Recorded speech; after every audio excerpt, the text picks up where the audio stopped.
സംസ്ഥാന കമ്മിറ്റിയിൽ വലിയ പൊട്ടിത്തെറി ഉണ്ടായിരിക്കുകയാണ്. ഡെയിലി പൊട്ടിത്തെറിയാണ്. മുഖ്യമന്ത്രി പിണറായി വിജയന് നേരെ ഒരു പൊട്ടിത്തെറി ഉണ്ടായി. അതിനുശേഷം ഇപ്പോൾ ഏറ്റവും കൂടുതൽ ആൾക്കാർ ചർച്ച ചെയ്യുന്ന ഒരു സംഭവം എന്ന് പറഞ്ഞാൽ പി ജയരാജൻ്റെ ഒരു സ്റ്റേറ്റ്മെൻറ്റാണ്. കെ ശൈലജ തോറ്റുപോയത് വലിയ രീതിയിൽ പാർട്ടിക്ക് ക്ഷീണം ഉണ്ടാക്കിയിട്ടുണ്ട്.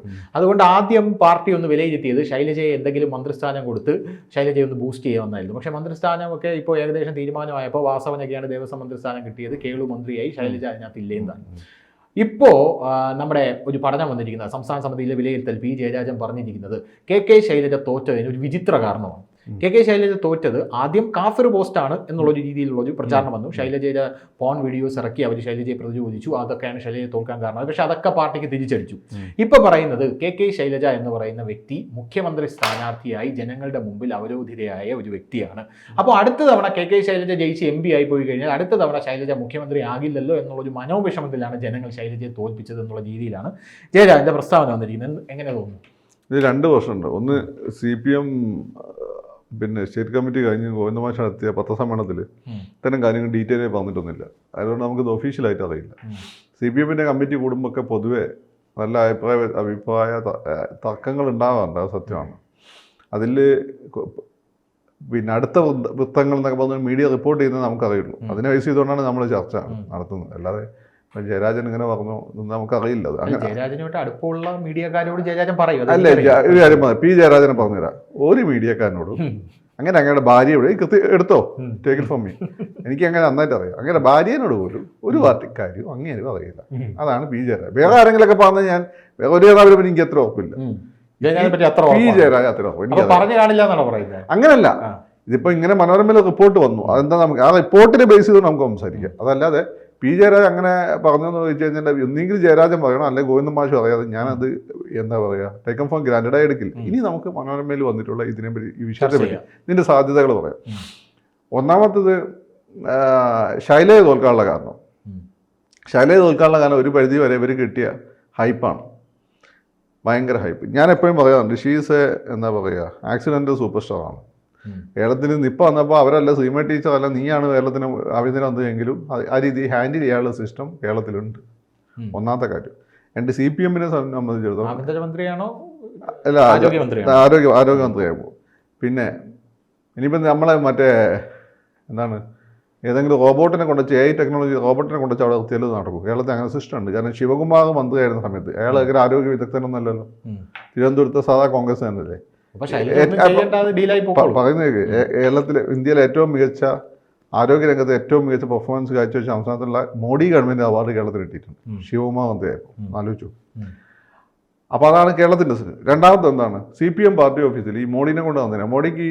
മോഡിയുടെ ഓഫീസിൽ ഓരോ വകുപ്പുമായി ബന്ധപ്പെട്ട എക്സ്പേർട്ടുകളുടെ ടീമുണ്ട്. അവരെ നമ്മൾ അറിയുന്നില്ല. പക്ഷേ ലോകത്തിട്ടുന്ന ഏറ്റവും നല്ല എക്സ്പേർട്ടുകളുടെ ഗ്രൂപ്പാണത്. അവരാണ് സത്യത്തിൽ മന്ത്രിമാരെയും പ്രധാനമന്ത്രിക്ക് ബ്രീഫ് ചെയ്യുന്നത്. അത് നടപ്പിലാക്കുക. മോഡി വിളിച്ച സമയത്ത് ഉദ്യോഗസ്ഥന്മാരൊക്കെ മൊബിലൈസ് ചെയ്യുക. മോഡി വിളിക്കുന്ന സമയത്ത് റിപ്പോർട്ട് കൊടുക്കുക. ഈ പണിയാണ് മന്ത്രിമാർ.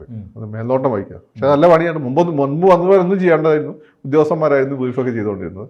മോഡിയിൽ എടുത്താൽ ഇടയ്ക്കില്ല. ഇയാളെ രാവിലെ 6 മണിക്ക് എണീറ്റ് വരുമല്ലോ. എന്നിട്ട് എല്ലാവരും വിളിച്ചത്. അത് സുരേഷ് ഗോപി വൽക്കാൻ മന്ത്രിയാവുന്നില്ല തീരുമാനിക്കാൻ കാരണം അതാണ്. കാരണം ഇയാൾ വെറുതെ മന്ത്രിയായിരിക്കാൻ സുരേഷ് ഗോപിക്കും താല്പര്യമില്ല. മോഡിയുടെ അണ്ടറിൽ വെറുതെ മന്ത്രിയായിരിക്കാനും പറ്റില്ല. മോദി മന്ത്രിസഭയിൽ മന്ത്രിയായിരിക്കുക എന്നുള്ളത് ചെറിയൊരു മെനക്കേടാണ്. അപ്പോൾ അതാണ് അതിൻ്റെ ഒരു കാര്യം. അപ്പോൾ അതുപോലെ സിസ്റ്റം AKG സെൻറ്ററിലുണ്ട്. അതെനിക്കറിയാം. ഓരോ വകുപ്പിനും ഏറ്റവും നല്ല കിട്ടാവുന്ന ഏറ്റവും മികച്ച എക്സ്പേർട്സ് ഉണ്ട് അവർക്ക്. അപ്പം ഇവിടെ ഈ സിസ്റ്റം പരാജയപ്പെട്ടാലും ആ സിസ്റ്റം വെച്ച് ഓടിക്കൊള്ളൂ.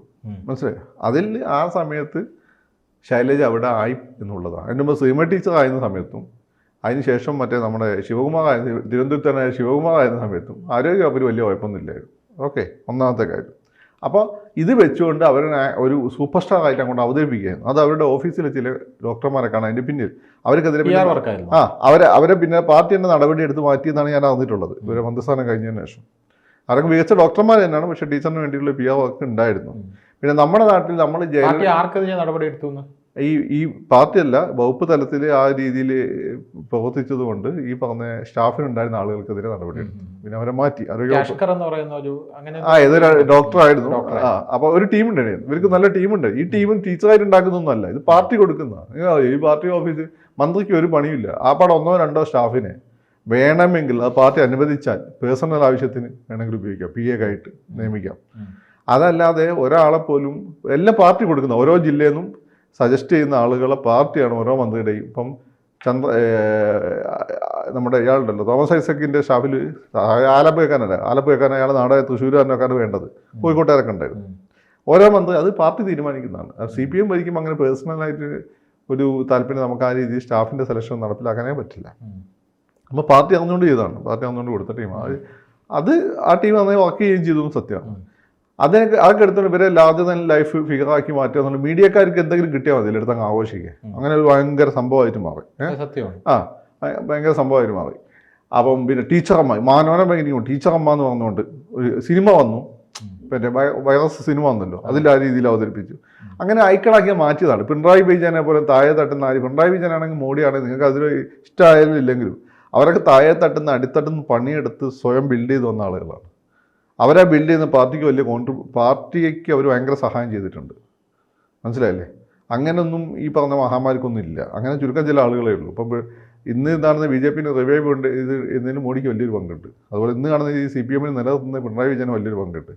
ബാക്കി എല്ലാവരും അങ്ങനെയൊക്കെ എനിക്ക് അംഗീകരിക്കാൻ ബുദ്ധിമുട്ടാണ്. P ജയരാജനൊക്കെ പറഞ്ഞാൽ ഞാൻ അംഗീകരിക്കും. കാരണം കണ്ണൂർ പാർട്ടീനെ ഈ പറയുന്ന ജീവൻ എഴുതി കൊടുത്താണ് BJPനെ കതിരൂർ മനോജും തില്ലങ്കരി ചേകട്ടനും CPMനെ ഈ കാരായി രാജന്മാരും ജയരാജനും ഒക്കെ നിലനിർത്തുന്നത്. എനിക്കതറിയാം. ഈ രണ്ടു കൂട്ടരായിട്ട് എനിക്ക് ബന്ധമുള്ളതുകൊണ്ട് എനിക്ക് നന്നായിട്ട് അറിയാം.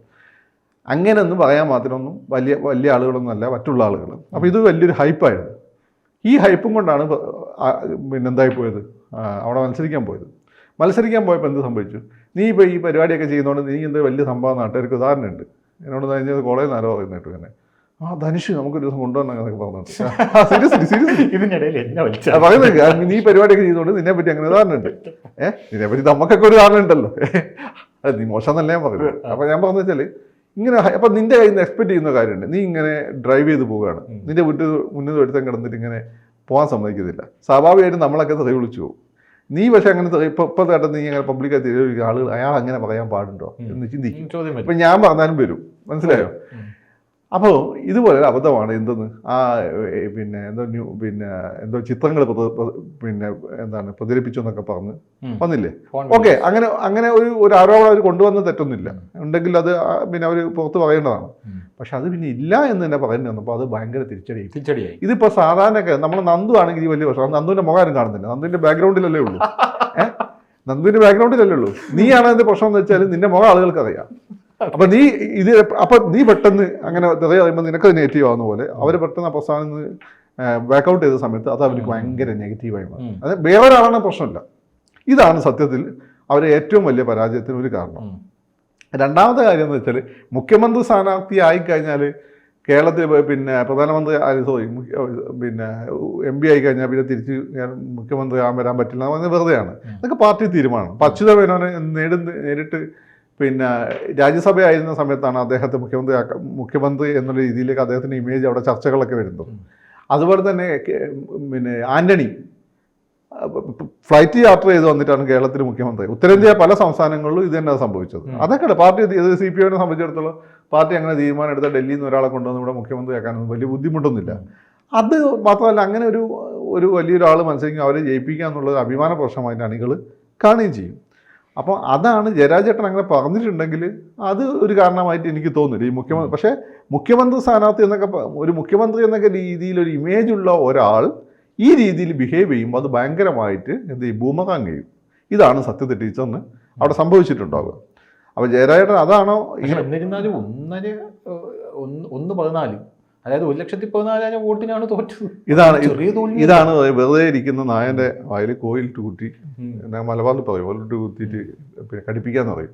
ഈ പറഞ്ഞ പരിപാടിയായിരുന്നു അവിടെ. സത്യത്തിൽ ഈ ടീച്ചറമ്മ എന്നുള്ള ഇമേജൊക്കെ വെച്ച് ഒരു വളരെ എന്താ പറയുക, വളരെ സോഫ്റ്റ് ആയിട്ടുള്ളൊരു പ്രധാന തന്ത്രമൊക്കെ വെച്ച് കൂളായിട്ട് അവിടെ ജയിക്കുകയായിരുന്നു. വന്ന് ഇങ്ങനെ ഈ പറഞ്ഞത് PR ടീമിൻ്റെ പ്രദേശം കൊണ്ട് പറയുന്ന പോലെയാണ് പല സ്ഥാനാർത്ഥികൾ കേരളത്തിൽ വർക്ക് ചെയ്തത്. അതുപോലെ എങ്ങനെ വന്നിട്ട് ഇതുപോലെ വീഡിയോ ഉണ്ടോന്ന് ചിത്രം ഉണ്ടെന്ന് എന്താണ് പിന്നെ കാഫിർ പരാമർശം വലിയ അല്ല പറയുന്നത്. പത്രസമ്മേളനം നടത്തുന്നു. ഈ പത്രസമ്മേളനം നടത്തി കഴിഞ്ഞിട്ട് അതിനുശേഷം പിന്നെ അത് ബാക്കൗട്ട് ചെയ്യുന്നു. അതൊക്കെ ഉണ്ടാക്കി നെഗറ്റീവ് ഇമ്പ്രഷൻ ഉണ്ട്. ഇവർ ഇത്രയേ ഉള്ളതെന്നുള്ള ഫീല് വരും. അത് പാർട്ടി ഈ കമ്മ്യൂണിസ്റ്റുകാർക്ക് പ്രശ്നമുണ്ട്. ഇവർ വലിയ ഹൈപ്പായി കൊണ്ടുനടക്കുമ്പോൾ അവരെന്ത് വേണം നിങ്ങൾക്ക് വേണ്ടി ചെയ്യും. പക്ഷെ ഇവർ അത്ര നല്ലതെന്ന് തോന്നുമ്പോൾ ഭയങ്കര അപമതിപ്പ് ഫീൽ ചെയ്യും. സത്യത്തിൽ ഇതാണ് അവിടെ സംഭവിച്ചത്. അവിടെ ലോ പ്രൊഫൈൽ കീപ്പ് ചെയ്തുകൊണ്ട് പ്രചാരണ നടത്തി പോയാൽ 50-50 വോട്ടിന് അവിടെ ജയിച്ചു പോവുകയായിരുന്നു. അപ്പോൾ ഷാഫിക്ക് വേണ്ട സാധനങ്ങളൊക്കെ അവർ ഇട്ട് കൊടുക്കുകയായിരുന്നു. സത്യത്തിൽ.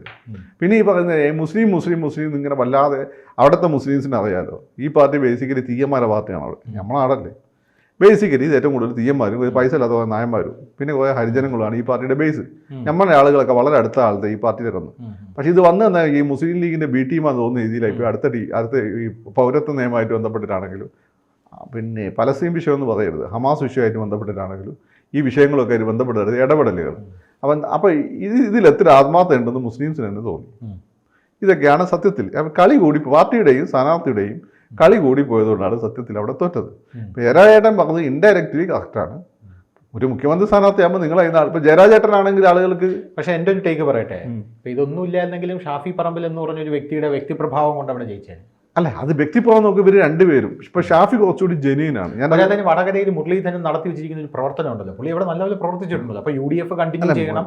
പിന്നെ ഇത്തവണ നരേന്ദ്രമോദിയെ അങ്ങനെ പ്രവർത്തനം എന്ന് പറയുമ്പോൾ വലിയ ഇളക്കമാക്കുന്ന രീതിയിൽ ഇപ്പോൾ രാജീവ് ഇവിടെ ജയിച്ചാൽ ചെയ്യാവുന്ന പോലെ, അല്ല സുരേഷ് ഗോപി ഒരു പക്ഷേ തൃശ്ശൂർ ചെയ്യുന്ന പോലെയുള്ള ഒരു ഇടപെടൽ അങ്ങനെയൊന്നുമില്ല. കല്യാണം വരെ പോയി ഇതൊക്കെ തന്നെ മുരളീധരൻ ചെയ്തത്, അല്ലാതെ ഒരു പാത്ത് ബ്രേക്കിംഗ് ആയിട്ടുള്ള പ്രോജക്റ്റ് കൊണ്ടുവരും അങ്ങനെ ചെയ്തിട്ടൊന്നുമില്ല. ചെയ്യാവുന്നതിന്റെ മാക്സിമം അല്ല, കല്യാണം വരെ പോയതൊക്കെ മുരളി ചെയ്തിട്ടുണ്ട്. അല്ല പറയുന്നേക്ക് അതെല്ലാം ചെയ്യുന്നുണ്ട്. മുല്ലപ്പള്ളിയും ചെയ്തിട്ടുണ്ട്, ഈ ടീച്ചറൊക്കെ പോകാറുണ്ട്, ജയരാജേട്ടൻ ഇവരൊക്കെ തന്നെ. അല്ല, അതല്ല എൻ്റെ ഒരു കാര്യം. സി അവിടെ ഇതിന്റെ മുരളീധരൻ അവിടെ തോൽക്കുന്ന ഫീൽ അന്ന് മുരളീധരൻ ഉണ്ട്, ഇപ്പോഴല്ലേ ജയിക്കുന്നുള്ളായിരുന്നു. കാരണം RSS വഴി തെറ്റി ഇവിടെ നിയമത്ത് മത്സരിച്ച് RSS ട്രാൻസ്ഫർ ചെയ്യുന്ന ഒരു 60,000 വോട്ട്, ഒരു 60,000 വോട്ട് ട്രാൻസ്ഫർ ചെയ്യാറുണ്ട് അവര് തിരിച്ച് ശലേക്ക് ചെയ്യും. അതുകൊണ്ടാണ് മുരളീധരൻ അങ്ങോട്ട് വരാനുള്ള ഒരു കാരണം, മനസ്സിലായോ? പിന്നെ ഈ പറയുന്നതിനെ ഷാഫിയുടെ ഈ ഇമേജ് അവിടെ ആ മേഖലയിൽ ഒരു ആന്റി മുസ്ലിം സാധനമുള്ള ഒരു ഏരിയയാണ്. ഞാൻ പറഞ്ഞുതരാം, നാദാപുരം കലാപം നടക്കുന്ന ഏരിയയാണ്. അവിടെ ഷംസീർ ആയതുകൊണ്ട് അന്ന് തോറ്റുപോയത്. കാരണം തീയന്മാർക്ക് ചില ആളുകൾ നാദാപുരം അവിടെ ഏരിയ ഉണ്ട്, ഈ കമ്മ്യൂണൽ എലമെൻ്റ് ഉള്ള ഏരിയ ഉണ്ട്. നാദാപുരം മണ്ഡലവും ചുറ്റുള്ള കുറ്റ്യാടി, ഇവിടെ ആൻറ്റി മുസ്ലിം സാധനമുണ്ട്. പിന്നെ മുസ്ലിമിന് വോട്ട് ചെയ്യാൻ ഭയങ്കര പാടാണ്. ഇത്തവണ പക്ഷേ അവിടെ നിന്നും കൂടി വോട്ട് വന്നതാണ് ഞാൻ മനസ്സിലാക്കുന്നത്. അതിന് കാരണം വെച്ചാൽ ടീച്ചറിൻ്റെ ഈ പറയുന്നതിനെ വല്ല ഒരു അവമതിപ്പ് ഉണ്ടാക്കുന്ന രീതിയിലായിപ്പോൾ ഈ പ്രചരണം. ഇതാണ് സംഭവം. പിന്നെ ന്യൂ ജനറേഷൻ പിള്ളേർ കുറേ എണ്ണം വന്നിട്ടുണ്ട്. അപ്പോൾ അവരെ സംബന്ധിച്ചിടത്തോളം ഇങ്ങനെയൊക്കെ വന്ന് ഷാഫീനെ അങ്ങ് എന്താ ഒരു വില്ലനായി ചിത്രീകരിക്കാനുള്ള ശ്രമം. ഷാഫി കേരളത്തിൽ കൊള്ളാവുന്ന രാഷ്ട്രീയക്കാരൻ, അവനെ ഭയങ്കര ഇവരുടെ പ്രചാരണമാണ് ഷാഫി കേരളത്തിൽ മുഖ്യമന്ത്രി വരെ അതുകൊണ്ടാണല്ലോ കേന്ദ്രത്തിലോട്ട് വിട്ടത്, അല്ല സിദ്ദിഖിനെ മത്സരിപ്പിച്ചാ പറയുന്നത്. അപ്പം പിന്നെ കേന്ദ്രത്തിൽ അപ്പം നേരത്തെ ഞാൻ പറഞ്ഞില്ലേ, കേന്ദ്രത്തിലാണെങ്കിലും കുടച്ചാക്കാം. പക്ഷെ ശൈലജ ടീച്ചറിനെ പോലെ ഒരു എന്താ പറയാ, അങ്ങനെ സിസ്റ്റം അല്ലല്ലോ CPM സിസ്റ്റം അല്ല കോൺഗ്രസ്, മനസ്സിലായോ? പിന്നെ അങ്ങനെ ആന്റണിയെ പോലെ ഒരു ബാക്കിങ്ങും ഷാഫിക്കില്ല. ഷാഫി ചെറുപ്പക്കാരനാണ്. ആന്റണി തന്നെ ഇവിടെ നിന്നുകൊണ്ടാണ് ആന്റണി ആദ്യത്തെ മുഖ്യമന്ത്രി ആയത്, മനസ്സിലായോ? CPM-നാണ് അങ്ങനെ പ്രശ്നമല്ല. ടീച്ചർ ഇപ്പം പിണറായിക്ക് ശേഷം ആര്യ എന്നുള്ള ചോദ്യത്തിന് ഗോവിന്ദ മാഷും ടീച്ചറൊക്കെ തന്നെയാണ് ഉത്തരവ്. ഈ സംസ്ഥാന കമ്മിറ്റിയിൽ ഒരു വിമർശനം വന്നത് CPM-ന്റെ വിമർശനം. ഇപ്പം നമ്മൾ ഈ ജയരാജന്റെ അല്ലേ പറഞ്ഞ ശൈലജയെ ഒതുക്കിയോ എന്ന് CPM തന്നെ സംസ്ഥാന കമ്മിറ്റിയിൽ വിമർശനം. അതിൽ പ്രധാനപ്പെട്ട ചോദ്യം വടകരയിൽ മത്സരിപ്പിച്ചത് ഒതുക്കാനെന്ന വിമർശനം. നമ്പർ 1, ശൈലജയെ മുഖ്യമന്ത്രിയാക്കണമെന്ന് ആഗ്രഹമുള്ളവരുണ്ട്. 2, വോട്ട് കുറയാൻ ഇതും ഘടകമായെന്ന അഭിപ്രായം. ഇത് CPM സംസ്ഥാന സമിതിയിൽ വന്ന പഠനമാണ്. അപ്പൊ ഇത് ഏറ്റെടുത്തിട്ടാണോ ഇനി ജയരാജൻ ഇത്തരത്തിലുള്ളൊരു പ്രസ്താവന ഇറക്കിയത്? ഇനി അല്ല, അത് നമുക്കറിയില്ല മൂപ്പർ എന്താണ് ഉദ്ദേശിച്ചത്. മൂപ്പരോട് ഞാൻ ഒതുക്കാനാണോ അവിടെ മത്സരിപ്പിച്ചത്? ഒതുക്കാണെങ്കിൽ ആ സീറ്റ് ഒരു അഭിമാന പ്രശ്നമാണ് അവർക്ക്. സത്യത്തിൽ ഇതുവരെ കിട്ടിയിട്ടില്ല. അല്ല, നിങ്ങൾ ഈ പറയുന്നതിന് അതിന് ഈ പാർട്ടി ഇപ്പം ഭയങ്കര സുരേഷ് ഗോപിയുടെ വിജയം നല്ല പാർട്ടിയെ ഞെട്ടിച്ചത്. ഉണ്ണിത്താൻ ചേട്ടെ 1 ലക്ഷം വോട്ടിന് 1 ലക്ഷം കൂടി തോൽക്കുമെന്ന് വിചാരിച്ച സുധാകരെ 1 ലക്ഷം വോട്ടിന് ധർമ്മടത്തടക്കം ഏറ്റവും വീക്ക് കോൺഗ്രസിന്റെ യൂണിറ്റുള്ള കോഴിക്കോട് രാഘവേട്ട 1.5 ലക്ഷം വോട്ടിന് കരിമ തോറ്റു. പിന്നെ അത് കഴിഞ്ഞിട്ട് AP-ന്റെ EK-ന്റെ സഹായത്തോടു കൂടി മത്സരിച്ച ഹംസ 2.5 ലക്ഷം വോട്ടിന്. അത് സമദാനിനോട്. സമദാനി അങ്ങനെ വലിയ ആളൊന്നുമല്ല, ഈകാരി തന്നെ ഉള്ളിൽ കണ്ടുവിടുന്ന ആളാണ്. പിന്നെ മറ്റേ ഇവനുണ്ടല്ലോ പാലക്കാട്, കഴിഞ്ഞ അവിടെ ജസ്റ്റ് രക്ഷപ്പെട്ട അവൻ 50,000 വോട്ടിന്. ഇത് പാർട്ടിക്ക് ഇപ്പോഴും മനസ്സിലായിട്ടില്ല. ഇത് പിന്നെ ആരിഫിനപ്പോൾ അത്രയും പോപ്പുലർ ആയിട്ടുള്ള ഒരാള്. ആരിഫ് തന്നെ പറഞ്ഞു 7 വോട്ടുകൾ മാറി എന്നുള്ളത്. ഇതൊക്കെയാണ് പാർട്ടിയെ ശരിക്കും ഞെട്ടിച്ചത്. അത് നമ്മളൊക്കെ അന്നേ പറയാൻ ഈ മുസ്ലിം വോട്ട് മാത്രം വിചാരിച്ചു പറഞ്ഞിട്ടുണ്ടല്ലോ, അല്ല, ഇത് പറയുന്നത് ഈഴവർ പോവുകയും ചെയ്യുന്നു മാത്രമല്ല, മുസ്ലിംസ് സഹായിക്കാൻ അവർ നോക്കിയേ സഹായിക്കുള്ളൂ. ഇപ്പോൾ കേരളത്തിലേക്കാണെങ്കിൽ ചിലപ്പോൾ അവർ CPM-ന് വോട്ട് ചെയ്യും, പഞ്ചായത്തിൽ ചിലപ്പം കേന്ദ്രത്തിലേക്ക് ചിലപ്പം ചെയ്യണമെന്നില്ല. പിന്നെ ഈ മുസ്ലിം വോട്ടുകൊണ്ട് മാത്രമേ ചെയ്യാൻ പറ്റൂ. മുസ്ലിം വോട്ട് കംപ്ലീറ്റിലൊന്നും കിട്ടിയൊന്നുമില്ല. പിന്നെ ഒരു ഖലീഫേനെ പോലും, അതായത് പ്രവാചകൻ അവരെല്ലാവരും കണ്ണടച്ച് പിന്നെ സപ്പോർട്ട് ചെയ്തിട്ടുണ്ട് നമ്മുടെ കമ്മ്യൂണിറ്റി. പ്രവാചകന് ശേഷം വന്ന ഒരു ഖലീഫേനെയും നമ്മുടെ കമ്മ്യൂണിറ്റി കണ്ണടച്ചിട്ട് എല്ലാവരും ഒരുമിച്ച് സപ്പോർട്ട് ചെയ്തിട്ടില്ല. അതാണ് നമ്മുടെ ചരിത്രം. നമ്മുടെ അടുത്ത് വന്നിട്ടാണ് ആ വോട്ട് എങ്ങനെ മുസ്ലിം വോട്ട് ഒരുമിച്ച് കിട്ടും? ഇല്ല. ഈ ഇഴവ വോട്ടിൻ്റെ മുകളിൽ കുറച്ച് മുസ്ലിം വോട്ടുകളും കൂട്ടും ജയിക്കാൻ പറ്റും. പക്ഷേ 7 വോട്ട് അവിടെ ഉണ്ടാവണം. അത് ഒലിച്ചു പോകുന്ന രീതിയിലായി പോയത്. സത്യത്തിൽ ഇത്തരമുള്ള ഒരുപാട് കാരണങ്ങൾ സ്വന്തം കയ്യിലിരിപ്പുകൊണ്ടാണ് തോറ്റത്. അല്ലാതെ മുഖ്യമന്ത്രി സ്ഥാനാർത്ഥിയെ ആയതുകൊണ്ട് അവരിവിടെ തോൽപ്പിച്ച് അത് അവരെ ഇമേജ് പോയി. നിങ്ങൾ അങ്ങനെ ഇമേജ് ഉള്ള ഒരാളാണ്, നിങ്ങൾ അവിടെ ജയിച്ചു വരേണ്ടിയിരുന്നു. സത്യത്തിൽ ഒരു തോൽവിയോട് കൂടി നിങ്ങൾ ഇമേജ് പോവുകയാണ്. തകർക്കാനുള്ള ശ്രമമായിരുന്നു എന്നാണ് എൻ്റെ ഒരു ഡൗട്ട്. അങ്ങനെ എനിക്ക് തോന്നുന്നില്ല, അങ്ങനെ തോന്നുന്നില്ല. എങ്കിലും അവസാനമായിട്ട് ഒരു ചോദ്യം കൂടെ, വടകര ഉണ്ടല്ലോ, വടകര അവരെ പ്രസ്റ്റീജ് മണ്ഡലമാണ്, ടി പി ചന്ദ്രശേഖരൻ മാത്രം. അപ്പൊ അതുകൊണ്ട് അവിടെ തോൽപ്പിക്കാൻ, അതുകൊണ്ടാണ് ഏറ്റവും നല്ല കാൻഡിഡേറ്റ്സ് തന്നെ അവർ നിർത്തിയത്. പക്ഷേ 2009 ഈസിയായി ജയിക്കാവുന്ന ഒരു കളി, ഈസിയായി ജയിക്കുന്ന കളി ഗാലോയ്ക്ക് വേണ്ടി കളിച്ചിട്ടും പിന്നെ വലിയ മാർജിൽ ജയിക്കാൻ വേണ്ടി തോറ്റു കൊടുത്ത അനുഭവമാണ് സത്യത്തിൽ വടകര സംഭവിച്ചത്. മുഖ്യമന്ത്രിയാവും ഗോവിന്ദ മാഷ്, നിങ്ങൾക്ക് ഈ പാർട്ടിയെ പറ്റി ചുക്ക് അറിയില്ല.